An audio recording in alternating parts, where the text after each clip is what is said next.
Bien, hermano, que Dios le bendiga en esta noche. Damos gloria y honra al Señor porque Él se la merece. Nos sentimos agradecidos del Señor por todo lo que Él ha hecho por nosotros y todo lo que seguirá haciendo y hará por nosotros. En lo personal me siento agradecido. No tengo nada por lo que quejarme. Las posibles dificultades que pueda pasar, me siento agradecida de ello. Las pruebas o las tribulaciones, hermanos, lo que deben producir en el cristiano es un mayor gozo. Así lo veo yo, así me lo presenta la palabra del Señor. Bien, como de costumbre, hoy sábado seguimos hablando sobre los dones espirituales. Hoy vamos a empezar un nuevo don contenido en el libro de los Romanos, en el capítulo 12, verso 8. Es el don de misericordia.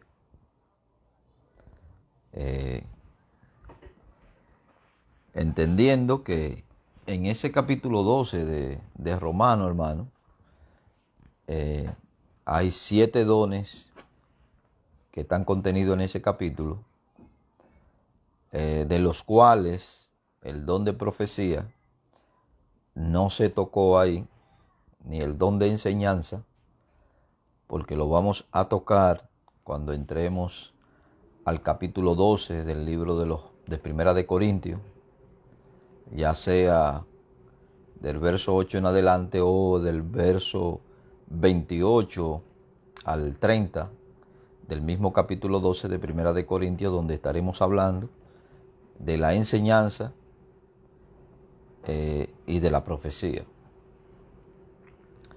Hoy vamos a entrar a este último don que aparece aquí, que es el don de la misericordia.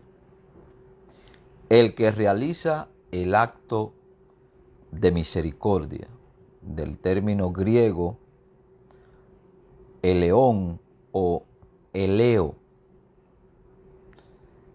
es donde aparece aquí en la lista de Romanos 12:8. Concluye el apóstol Pablo lo que tiene que ver con las instrucciones de los dones, precisamente con este don, que es el don de la misericordia o el don de misericordia. El que hace misericordia con alegría, así dicen algunas versiones. Este es el séptimo, porque allí ya dijimos que hay 7 dones, es el séptimo y el último en esta categoría de dones espirituales mencionado en el capítulo 12. Ese verbo griego, eleo o eleón, hacer ese acto de misericordia, hermano, transmite, el apóstol Pablo, utilizando ese verbo, hermano, transmite tanto una actitud de compasión hacia quienes sufren, como la capacidad de consolarlo y alentarlo de manera eficaz. Eso es lo que el apóstol Pablo básicamente, hermano, está transmitiendo a los creyentes de esa iglesia en Roma, que por cierto no la fundó el apóstol Pedro ni tampoco la fundó el apóstol Pablo. Probablemente esos cristianos a los que Pablo ahora le está escribiendo, los cristianos en Roma, hayan nacido, hermano, de aquel gran evento que se dio allá en Pentecostés, ya que cuando Lucas escribe esos y narra esos hechos, en el capítulo 2 del libro de los Hechos, se menciona que habían creyentes, las nacionalidades que habían allí eran romanos, que habían romanos también. Se supone que esos romanos que están incluyendo allí son judíos, hermanos, que habían nacido precisamente dentro del vasto imperio romano, pero que no habían nacido en lo que era Israel. Y se le identifica como romano, de ende hablaban la lengua italiana, por así decirlo, o la lengua romana, o el latín, mejor dicho, que era lo que hablaban los romanos. Entonces decíamos que Pablo, por medio de ese verbo que aparece ahí, eleo, lo que Pablo está tratando de transmitir, hermano, es una actitud de compasión hacia quienes sufren. Hacia esos que sufren es que se les muestra la disposición y la actitud de misericordia. También está mostrando allí, hermano, la capacidad de consolarlo y alentarlo de manera eficaz. Quiere decir que el que tiene el don de la misericordia, como ya he dicho, hermano, va un poco más allá de aquello que se supone debemos sentir misericordia y compasión.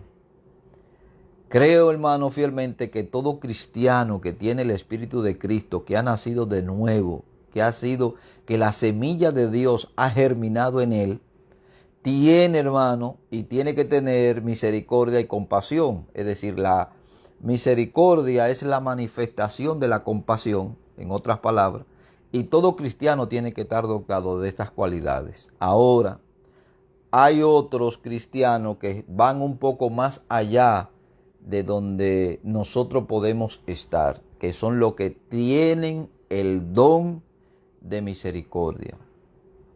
Entonces aquí a lo que Pablo le está hablando concretamente, no es que usted como cristiano, hermano, no es que usted deje de tener de misericordia o deje de tener de compasión, porque usted está siendo revestido del Espíritu de Cristo y como tal, usted tiene que manifestar la misericordia y tiene que manifestar la compasión.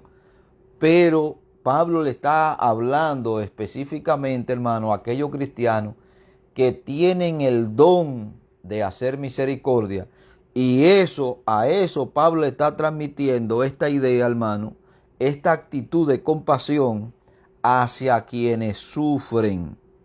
Esas personas que tienen el don van a ir más lejos de lo que nosotros podemos llegar. Inclusive, si hay que poner su propia vida en riesgo, como la han puesto otros cristianos, hermano, por ayudar a personas enfermas, inclusive de enfermedades contagiosas, ellos, por la misericordia, por el gran revestimiento de la misericordia de Dios en ellos van a ir más allá de donde nosotros podemos ir.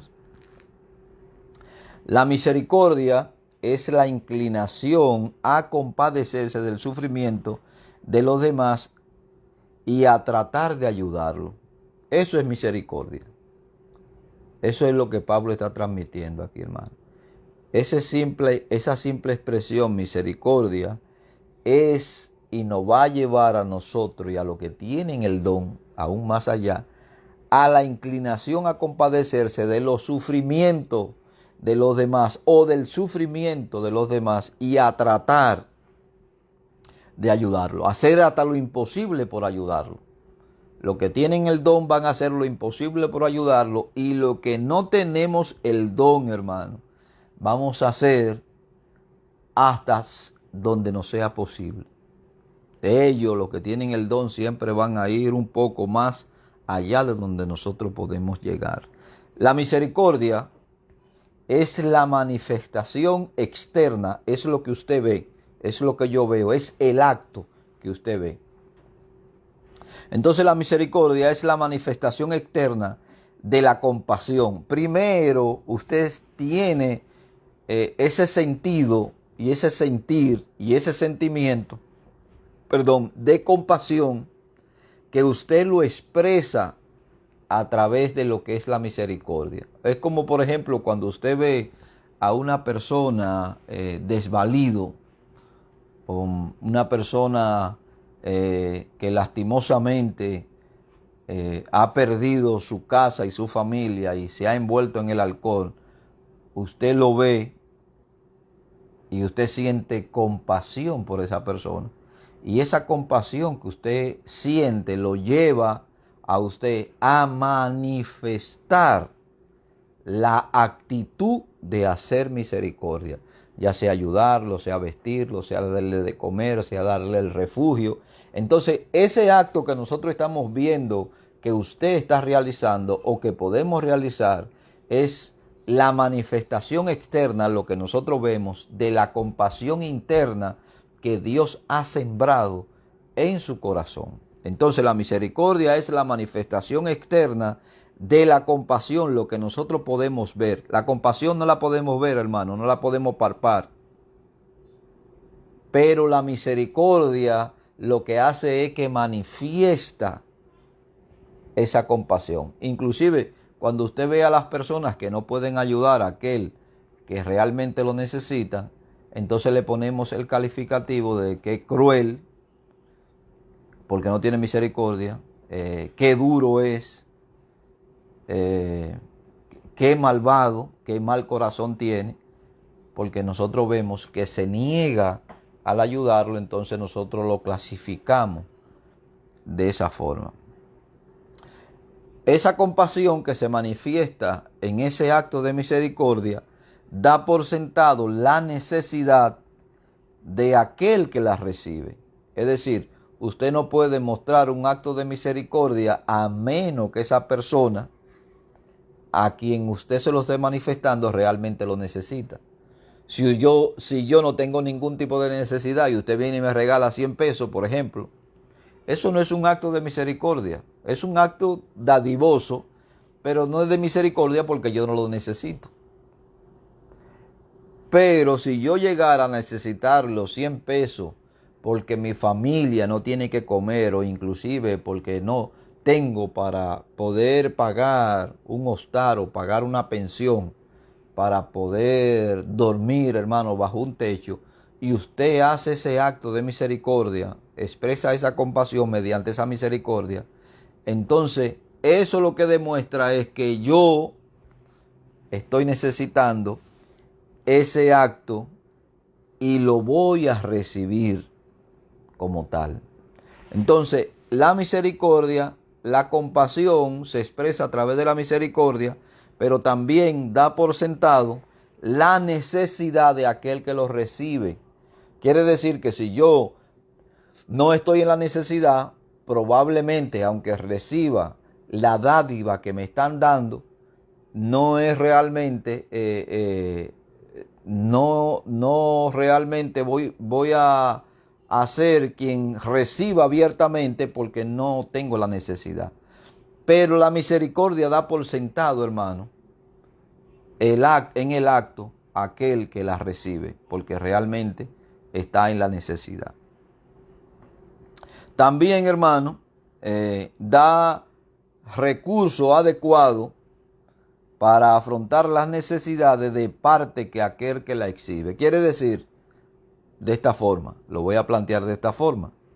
Yo siento la compasión, voy a manifestar el acto de la misericordia. Tiene que haber una persona que esté en necesidad para recibir ese acto, porque da por sentado al necesitado, pero también sienta un precedente de aquel que está haciendo la misericordia, que tiene los recursos necesarios, tanto a nivel de consolación, ya sea en el aspecto espiritual, hermano, ya sea a nivel de ánimo, ya sea a nivel económico, para suplir la necesidad de aquel que la tiene. Entonces, cuando usted entra en esa dinámica, que usted tiene la compasión, se manifiesta mediante la misericordia, la recibe aquel que está necesitado, da por sentado todos esos aspectos de que la recibe aquel que está necesitado, pero usted tiene los recursos necesarios para suplir esa necesidad, ya sea en términos emocionales, en términos físicos o en términos económicos. Porque usted la exhibe, usted la expresa. En otras palabras,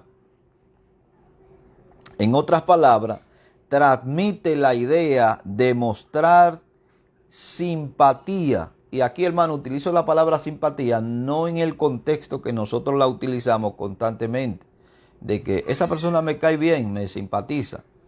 no la utilizo en ese sentido.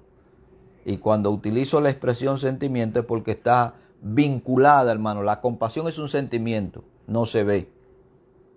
La compasión es un sentimiento. La misericordia la vemos manifestada en el acto del bien que usted le hace a aquel. Entonces, en otras palabras, transmite la idea de mostrar simpatía por aquel con acciones y al mismo tiempo tener los recursos necesarios para consolar y fortalecer con éxito a esa persona. Entonces quiero explicar, hermano, la palabra simpatía por la que lo estoy utilizando aquí. Porque se suele decir que las palabras no son mal dichas, sino mal entendidas o mal interpretadas. Muchas veces nosotros utilizamos expresiones en nuestro diario vivir o nuestro diario común que realmente quizá tienen una disociación con lo que significan realmente. Nosotros la palabra simpatía podemos mezclarla o relacionarla con alguien que nos cae bien, me agrada, me simpatiza. Pero yo no la estoy usando aquí en ese contexto. Entonces, hermanos, la simpatía, que viene del término griego, es una palabra compuesta que significa sufrir junto. En ese sentido, hermano, yo estoy utilizando la palabra simpatía. Y en ese sentido tiene una correlación con la misericordia, porque el que expresa la compasión a través de la misericordia se compadece de la necesidad de aquel y sufre juntamente con aquel, y por tal razón suple la necesidad tanto emocional, espiritual como económica de la persona a la que intenta ayudar. Entonces esa palabra, hermano, sufrir junto, tratar con las emociones, es la solidaridad y la empatía mostrada en la actitud que caracteriza a algunos, que son manifestadas hacia una persona o hacia un conglomerado de personas.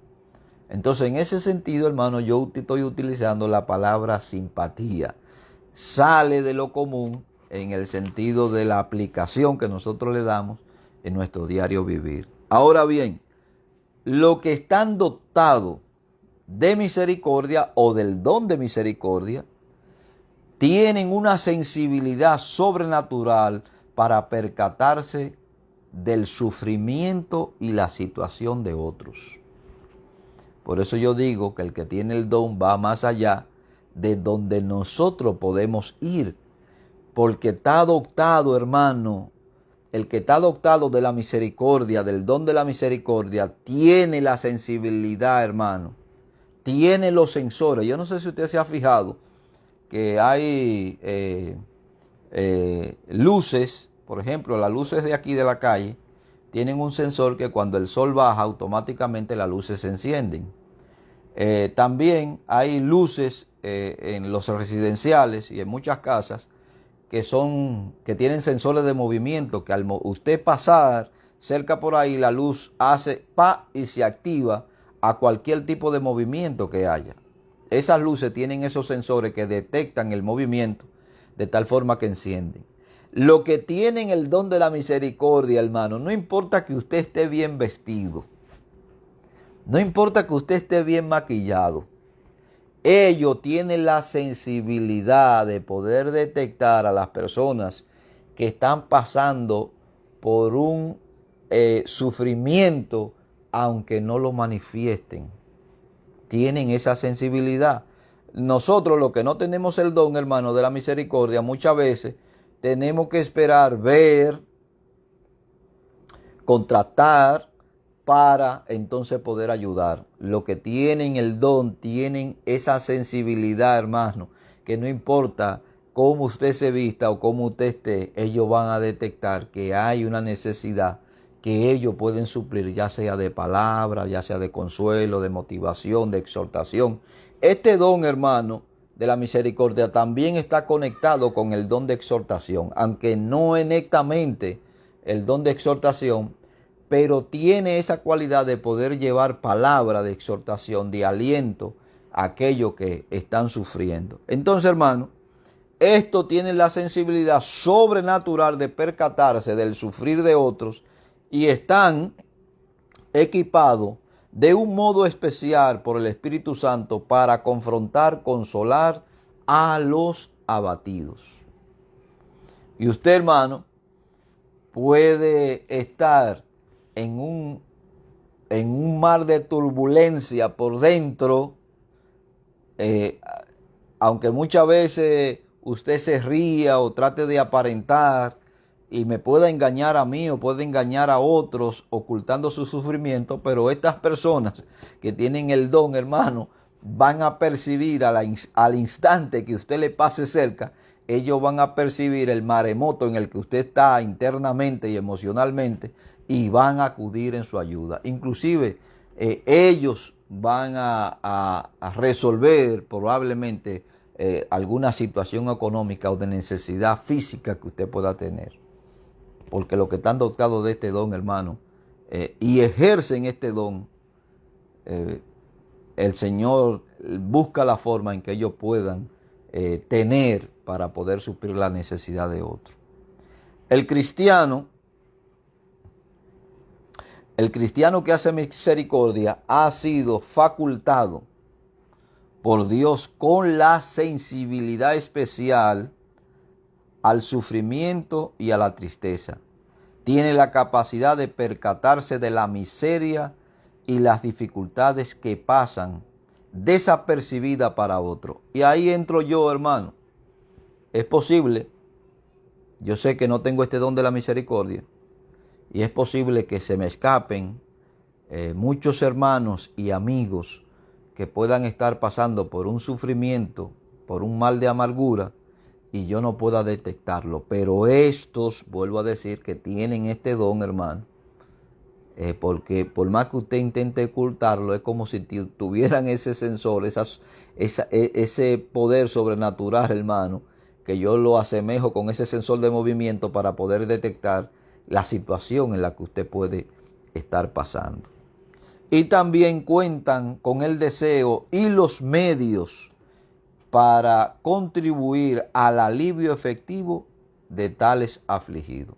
Ellos están dotados con la capacidad de parte del cielo, hermano, para resolver y ayudar a aquellas personas que están siendo afligidas o están siendo atormentadas por algún tipo de dificultad, ya sea emocional, espiritual o económica. Bendito sea el nombre del Señor. Hermano, tenemos que nosotros darle gracias al Señor por todas estas dotaciones espirituales con las que Él ha dotado de la iglesia. Creo, hermano, fielmente que si la iglesia no hubiese sido dotada de estos dones sobrenaturales, el trabajo de la iglesia no hubiese sido efectivo.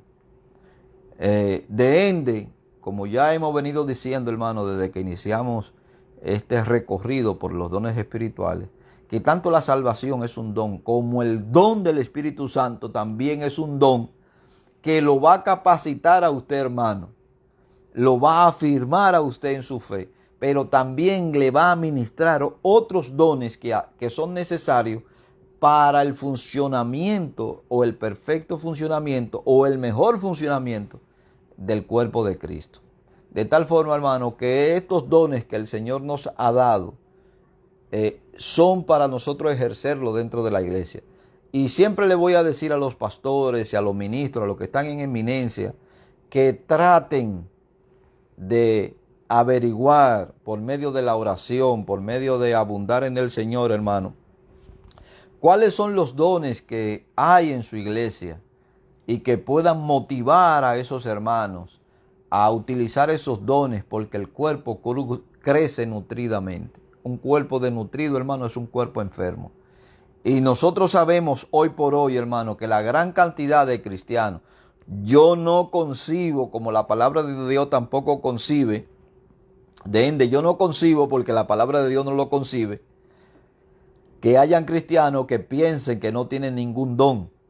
Creo que la iglesia total, cada uno de los miembros del cuerpo de Cristo, hermano, tiene uno o varios dones. Ahora, que los ministros y que la misma persona que están son parte del cuerpo de Cristo, no sepan qué don tiene, ya es otra cosa, porque usted no le puede dar uso a lo que usted no sabe que tiene.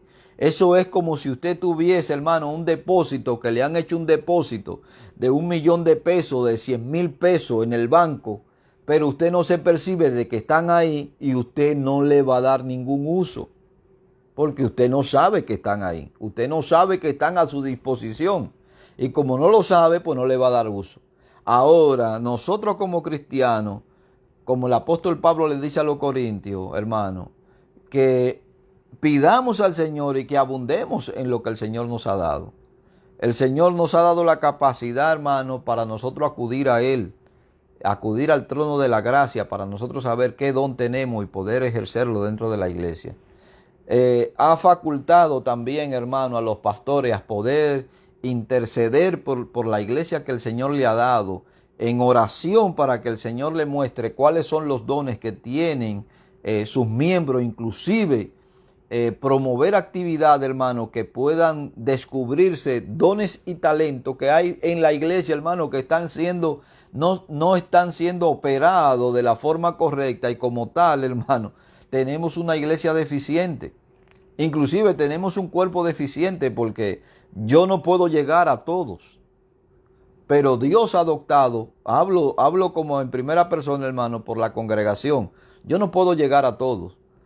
Pero los que tienen los distintos dones que el Señor ha puesto en su cuerpo, ellos sí pueden llegar donde yo no puedo llegar. Porque son parte del cuerpo, y si Dios lo ha adoptado a usted para que usted utilice su don. Mientras más conocimiento usted tenga del don que usted tiene, mayor alcance usted va a tener, mayor ayuda usted va a brindar. Y de eso se trata, hermano, los dones. De eso se trata, hermano, de ayudar en la práctica al crecimiento sano del cuerpo. Ahora bien, los que tienen el don de misericordia se caracteriza porque muestran que hacen misericordia en lo que dice y hacen por aquellos que lo necesitan. Ahí usted ve, hermano, quiénes pueden tener el don o quiénes no lo pueden tener. Los que tienen el don de misericordia se caracterizan porque muestran que ellos hacen misericordia en lo que dicen y lo que hacen por aquellos que lo necesitan. Por ejemplo, aparece, hermano, en forma de pregunta, en el libro de Isaías. Vaya conmigo por un momento al libro de Isaías, que aparece en forma de pregunta, al capítulo 58, verso 6 y verso 7, esa conversación que tiene el profeta, hermano, con el pueblo, o que tiene Dios por medio del profeta con el pueblo, y pregunta. No es más bien, aquí está hablando, hermano, porque a veces nosotros somos tan religiosos que pensamos que satisfacemos la demanda de Dios con ayunar. El ayuno es bueno, hermano, el ayuno es bueno, es una de las armas que la iglesia tiene para utilizarlo en los momentos de dificultad. Y eso nosotros lo vemos, hermano, desde el primer escrito hasta el segundo escrito.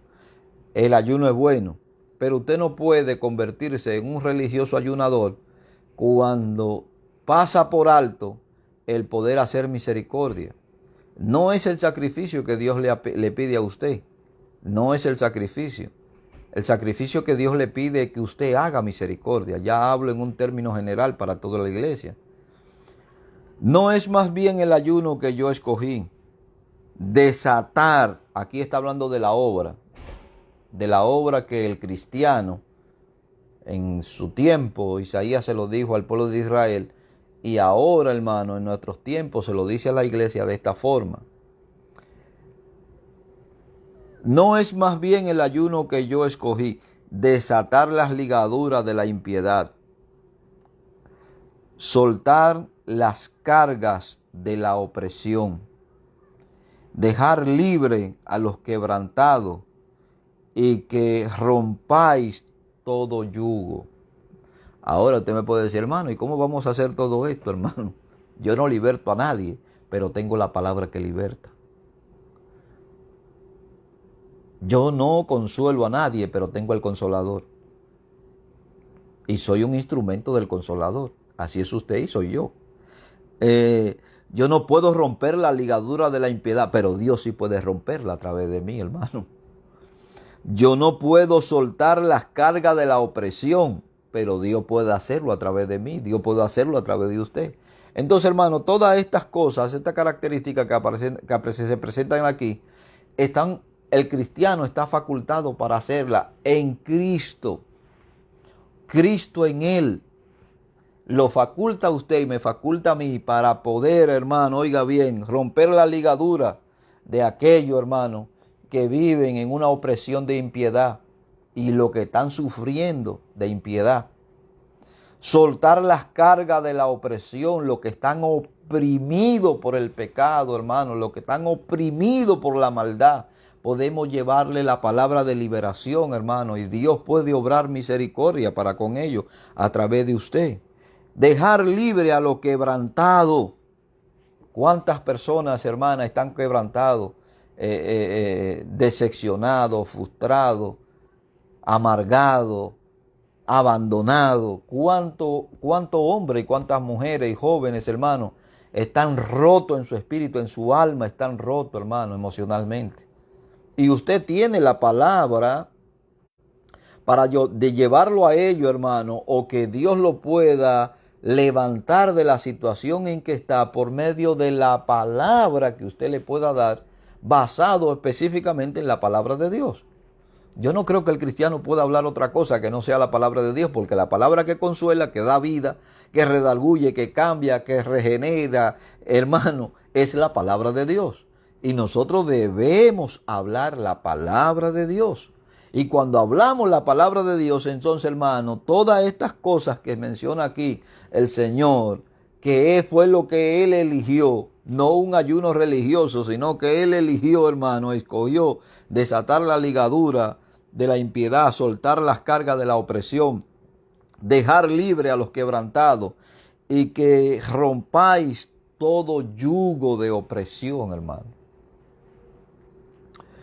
No es que partáis tu pan, no es que partáis tu pan con el hambriento. Es una pregunta, hermano, aquí que aparece. Lo que significa que tú tienes, que lo que el Señor eligió es que tú partas el pan con el hambriento. Y eso hace el que tiene misericordia, el que siente compasión. Tenga el don o no, parte el pan o le da pan al hambriento. Y a los pobres, esos pobres errantes, aquí le dicen homeless, en mi país le dicen vagabundo, no vagamundo, vagabundo, porque vagan de aquí para allá, de allá para acá. Esa gente errante, hermano, que necesitan techo, necesitan comida, necesitan refugio. A veces, hermano, nosotros podemos ayudarlo, pero nos negamos a hacerlo. Y esto es lo que el Señor eligió hacer por usted y por mí. Y nos enseñó para que nosotros lo hagamos por otro. Claro, el que tiene el don de misericordia va a ir más allá, donde nosotros podemos llegar. Entonces, a los pobres errantes, albergues en su casa, que cuando veáis al desnudo lo cubráis y no te esconda de tu hermano. Ustedes se acuerdan esa famosa expresión y enseñanza que el Señor llevó diciendo, me viste hambriento y no me diste de comer, me viste desnudo y no me vestiste, me viste enfermo y no me visitaste. Y le preguntaron al Señor, ¿y cuándo te vimos? No nos acordamos que nosotros te hayamos visto a ti. Y el Señor le dijo, por cuanto no se lo hicieron a ninguno de estos pequeñitos, tampoco a mí me lo hicieron.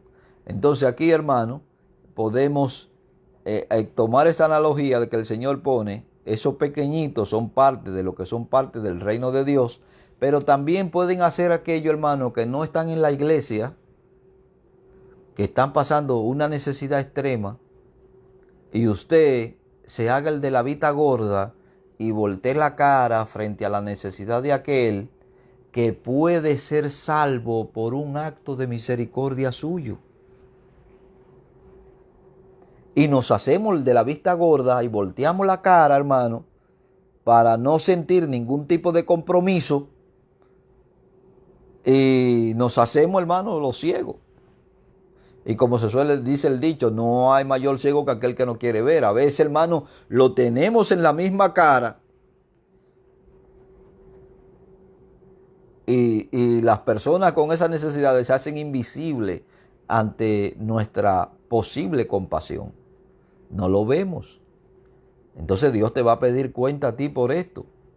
Cuando dice, Señor, no te vi. Bueno, pues si no se lo hiciste a aquel que lo necesitaba en el momento realmente que yo te lo puse delante para que tú le extendieras la mano y le dieras la palabra.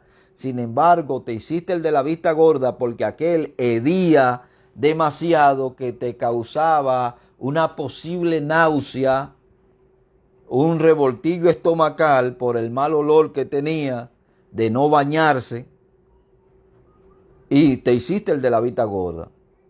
Y tú eres capaz de ir a la iglesia, arrodillarte y proclamar las bendiciones del Señor y decir que Dios te ha bendecido de tal forma, hermano, que tú te sientes extremadamente agradecido y que Dios escucha todas tus oraciones. Pues mira, tus oraciones están siendo estorbadas precisamente por aquello necesitado que Dios te ha puesto delante para que tú resuelvas su situación, tanto emocional como espiritual y hasta en cierto grado económica, y tú te has hecho el de la vista gorda.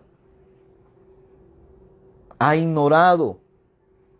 Y eso te he contado como un pecado de omisión. Hay de aquel que sabe lo bueno y no lo hace, mayor condenación le espera. Es posible que tú no pierdas la vida eterna, hermano, porque yo soy de lo que creo en la seguridad eterna del cristiano. Claro, no salvo siempre salvo para yo hacer lo que yo quiera, hermano, porque el que tiene la simiente de Dios es enemigo y aborrece el pecado y se aleja del pecado. Pero entonces, hermano, tú entras en la dinámica de cometer los pecados de omisión, que son las cosas que tú sabes que tienes que hacer y las cosas buenas que tienes que hacer y no las haces. Y Dios te va a pasar factura por eso. Esa oración que hace el salmista David, que dice, perdóname los pecados que son conocidos y los que me son desconocidos. Yo creo que todo cristiano debería orar así, hermano, de esta forma. Porque hay tanto pecado de omisión que nosotros cometemos porque vemos las necesidades de otros, cristianos y no cristianos, y nos hacemos el de la vista gorda, hermano, y después vamos queriendo aparentar que somos los mejores cristianos. Pues no, hermano. Me gusta esa expresión de Santiago que dice, ¿eres religioso? Bueno, pues muéstrame tu religión. ¿Tienes fe? Pues muéstrame tu fe por las obras. Y no es que aquí Santiago está hablando, hermano, de que tú vas a ser salvo por las obras. No es eso. Porque hay quienes plantean, por ejemplo, el justo por la fe vivirá. Y nosotros no vamos a ser justificados por las obras que hagamos, que es lo que plantea Pablo en Romanos. Pero entonces Santiago dice allá que te muestre la fe, lo que Santiago está diciendo, hermano, que yo no soy salvo. Escúcheme lo que Santiago está diciendo. Santiago está diciendo que él no es salvo por las obras que hace, pero las obras que hace son producto de la salvación. Quiere decir que la fe redentora que opera en usted tiene que operar una fe de obras, que son las que el Señor ha preparado de antemano para que nosotros hagamos. Y a veces nos negamos. Entonces usted es un hijo rebelde. Está en rebelión contra su Señor porque no está obedeciendo lo que su Señor quiere que usted haga. Y créame, hermano, que cuando les digo que el Señor, como dice el autor de los Hebreos, a quien ama, Él disciplina. Y probablemente, hermano, nosotros rehusamos la disciplina es buena, hermano. Pero nosotros rehusamos la disciplina del Señor y al Señor le hace necesario disciplinarnos a fin de que sacar de nosotros el mejor producto. Entonces nosotros tenemos que estar claros en esto. No pase por alto aquello que el Señor permite que usted contacte con ellos para que supla sus necesidades, ya sean espirituales, sean emocionales o sean económicas. Porque se está parando usted la bendición y le está parando la bendición a esa persona, si es cristiana y si no es cristiana. El Señor necesita de hijos obedientes, que lo obedezcan en todo, no que le obedezcan cuando a usted le conviene. No, porque si voy a soltar 100 pesos o 50 pesos, tú te imaginas, son tantas horas de trabajo para ganarme 50 pesos o 100 pesos. Y ahora de golpe y porrazo, como se dice, dárselo a este, pues imagínate tú. Yo creo que no es el Señor que está hablando conmigo, claro, porque le está tocando los bolsillos. Y dice que cuando le tocan los bolsillos cualquiera llora. Pero usted como buen cristiano, que cree y confía en su Señor, hermano, usted va a cerrar sus oídos en cuanto a ese razonamiento y va a actuar por los patrones de fe que el Señor le ha puesto a usted. Como dice, que hombres hospedaron ángeles en su casa, hermano. Porque el cristiano tiene que ser hospedador. Claro, vivimos en una situación peligrosa que tenemos que saber discernir, hermano, pero debemos ser hospedadores. ¿Quién sabe si a usted le toca la buenaventuranza de poder, hermano, acoger a un ángel en su casa porque usted es hospedador?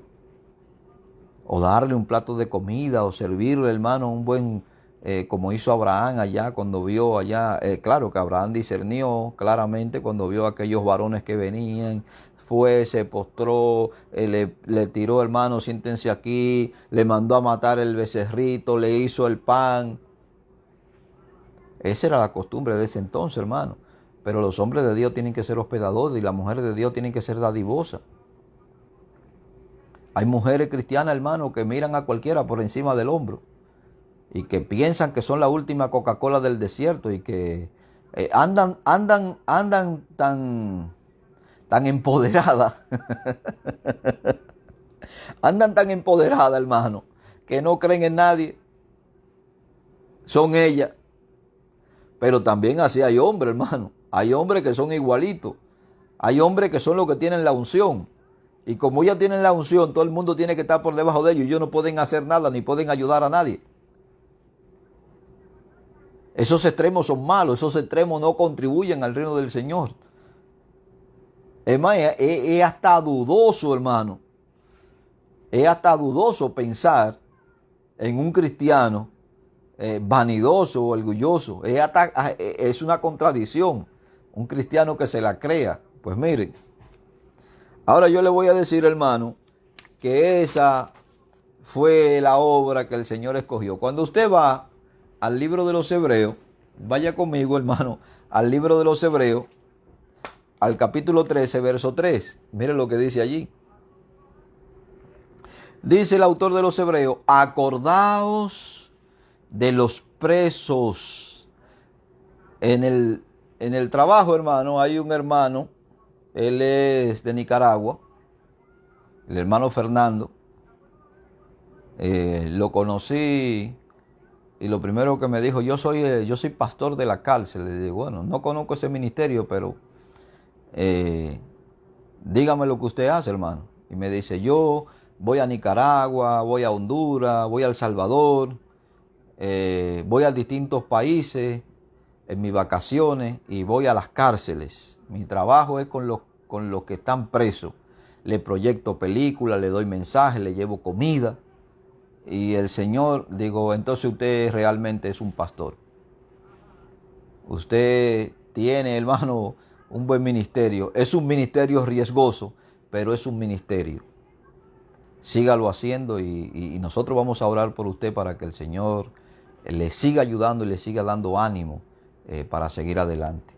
Entonces, hermano, aquí dice el autor de los Hebreos, mire lo que dice aquí: acordaos de los presos, como si estuvieseis presos juntamente con ellos. Esto se llama empatía. Esto se llama identificarte, hermano, con aquellos que tienen su libertad física coaccionada y su libertad espiritual también coaccionado por el poder del pecado.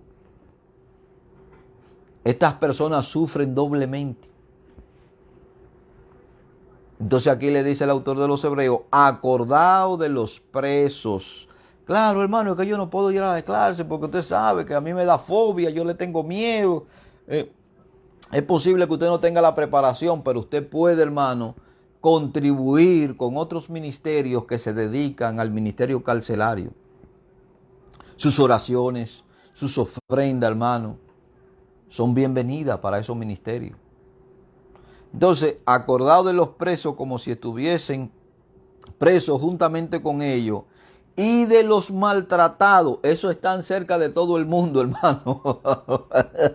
Porque es posible que usted diga que no puede ir a la cárcel, pero ahora tiene a los maltratados que están en todos los lados, están en la iglesia y están fuera de la iglesia. Acordaos de los maltratados, como que también vosotros mismos estáis en el cuerpo. Quiere decir, hermano, lo que le está diciendo es que como si usted también estuviera recibiendo la paliza, como si estuviera en el cuerpo de ellos, porque usted está en la carne también. Y lo que le pasó a aquel le puede pasar a usted. Y lo que necesita aquel lo puede necesitar usted también. Entonces aquí usted no puede excusarse, aquí hay para todo. Usted no puede ir a la cárcel, no puede orar por ello, no puede ofrendar porque todo eso le cuesta. Entonces aquí tiene los maltratados que están cerca de usted. Un hermano, un amigo, un familiar, un vecino, un desconocido que está siendo apaleado por el diablo, hermano. Sus hogares están destruidos. Y usted tan tranquilo y tan campante metido en el Facebook, perdiendo su tiempo.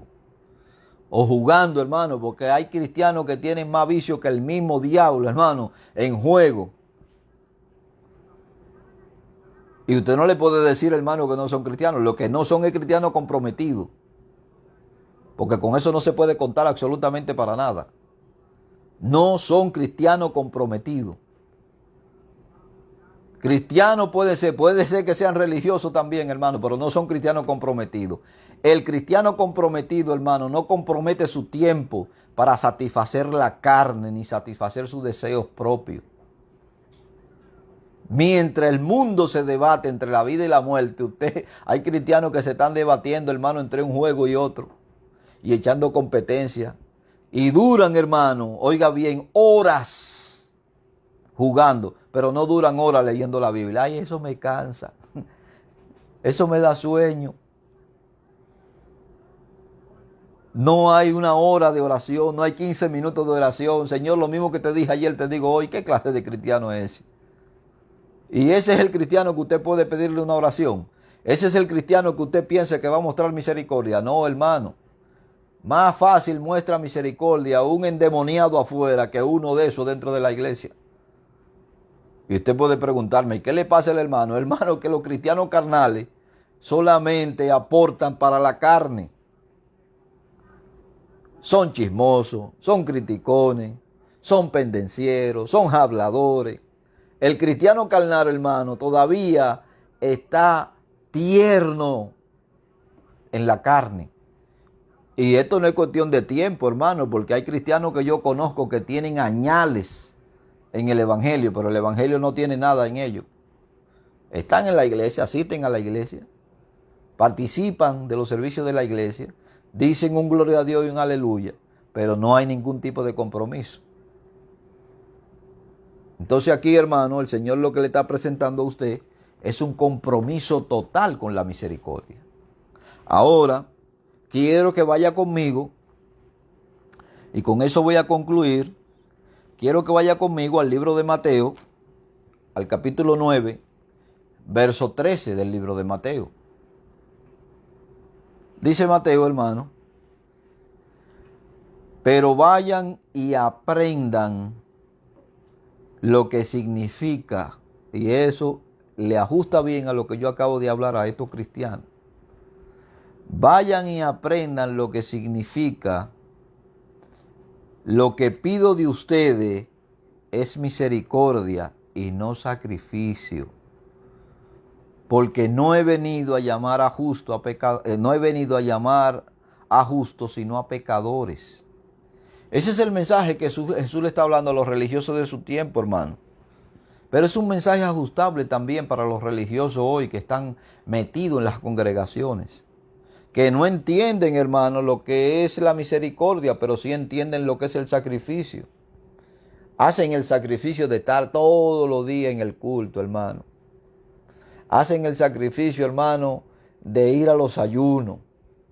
Hacen el sacrificio, hermano, de estar presente a cualquier actividad de la iglesia.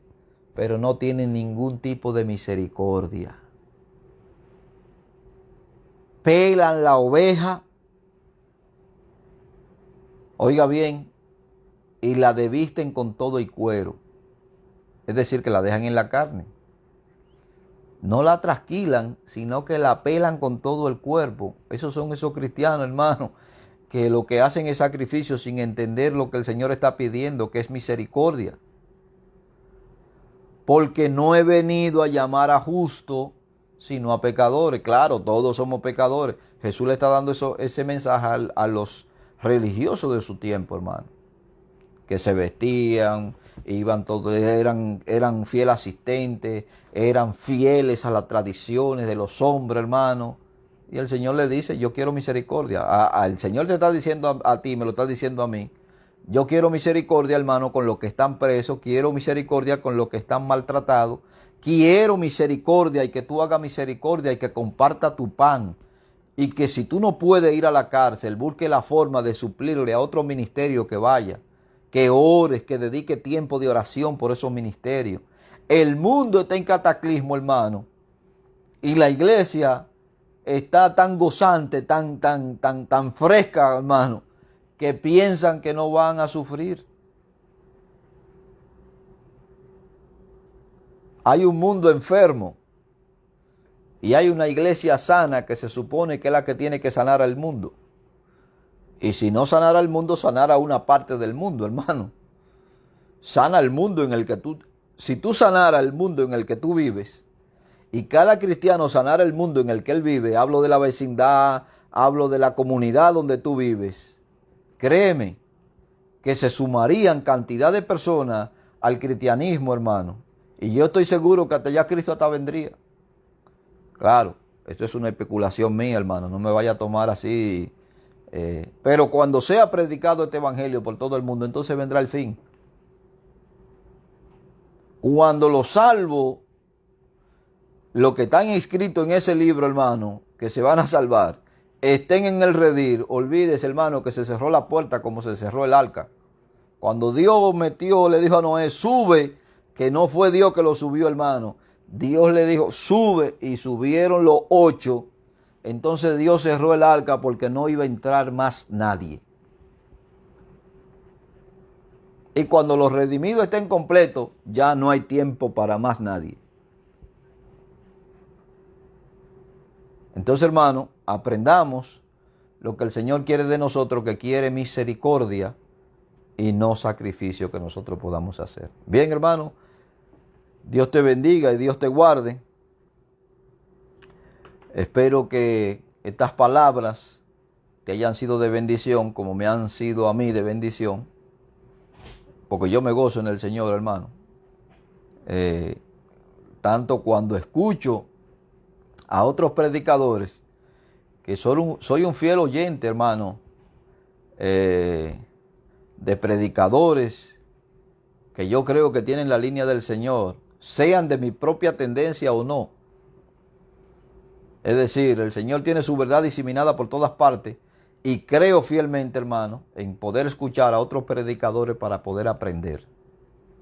Así que, mis hermanos, Dios te bendiga, Dios te guarde. Recuerda que puede localizarnos a través del canal de la iglesia en YouTube, Iglesia Cristiana Los de Berea. Nuestro emblema es un círculo con la Biblia abierta y un cuaderno de nota. Puede cliquear allí y ver las enseñanzas que estamos llevando, como también puedes suscribirte para que te lleguen por medio de notificaciones las enseñanzas que tú te puedas perder. También puedes ir al Facebook de la iglesia, Iglesia Cristiana Los de Berea, allí va a haber una foto de este personaje, ahí también puedes ver las enseñanzas y predicaciones que estamos llevando a cabo. Mañana, domingo, hermano, continuamos con nuestro tema, vivir para Dios. Así que Dios te bendiga, Dios te guarde en el nombre poderoso de Jesús. Gracias en el nombre de Cristo Jesús. Amén.